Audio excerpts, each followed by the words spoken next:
Elle lui donna le nom de Moïse, car, dit-elle, je l'ai retiré des eaux. Exode 11:10. La naissance de Moïse et les circonstances de celle-ci nous donnent comme l'image du salut pour toute âme soustraite à la puissance des ténèbres et transplantée dans le royaume du Fils. Avant qu'il soit né, la sentence de mort est déjà prononcée sur Moïse, Exode 1:22. Mais par la foi, ses parents le cachent. Puis la chose devenant impossible, plus longtemps, la mère place le bébé sans défense dans un coffret de jonc qu'elle dépose sur la rive du fleuve. C'est là que la fille de Pharaon l'aperçoit. Elle l'adopte et l'élève comme un fils de roi. En lisant ce récit et les détails de l'action de Yocheved, nous ne pouvons nous empêcher de nous émerveiller sur la manière dont Dieu fait concourir toutes choses à l'accomplissement de ses desseins. C'est lui qui incline le cœur de la mère aux décisions qu'elle prend, et il récompense sa foi en lui rendant le bébé confié au fleuve. Il semble presque que ce soit Dieu lui-même qui dise à la mère par la bouche de la fille de Pharaon, emporte cet enfant et allaite-le-moi, et je te donnerai ton salaire. Exode 2:9.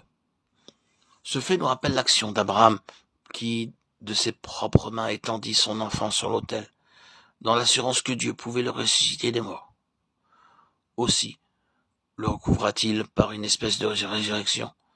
De ses propres mains aussi, Yocheved déposa le bébé sur les eaux, dans l'assurance que Dieu pouvait le sauver de la mort. Et il en fut ainsi.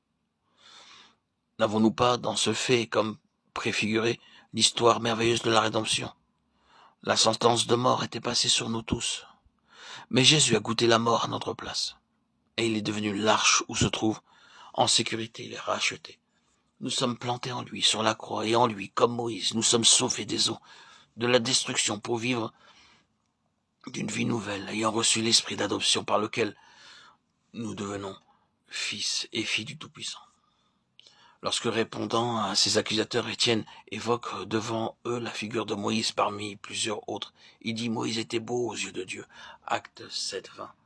Ainsi en est-il de l'âme rachetée, sauvée de la destruction par le Rédempteur et pour lui, à la nouvelle création en lui. Le Seigneur dit, tu es belle, ma bien-aimée. Des premières expériences faites dans cette vie nouvelle et de l'intelligence que nous en avons dépend de l'intensité de notre recherche de Dieu, notre désir de cette communion face à face. Avons-nous vraiment compris les principes élémentaires du message de la croix? De même que Moïse, dans le berceau de jonc, fut placé sur le fleuve, de même nous qui étions aussi des condamnés à mort, nous avons été plantés en Jésus au calvaire. Désormais, nous devons donc nous considérer sous l'angle où Dieu nous voit, c'est-à-dire comme plantés en Christ et crucifiés avec lui. Rachetés de la destruction, transportés dans l'arche, Christ, nous sommes de nouvelles créatures et sommes appelés à marcher en nouveauté de vie. Dans toutes les Écritures, nous retrouvons cet enseignement sous des formes diverses. Dieu emploie l'histoire et l'image pour annoncer le calvaire.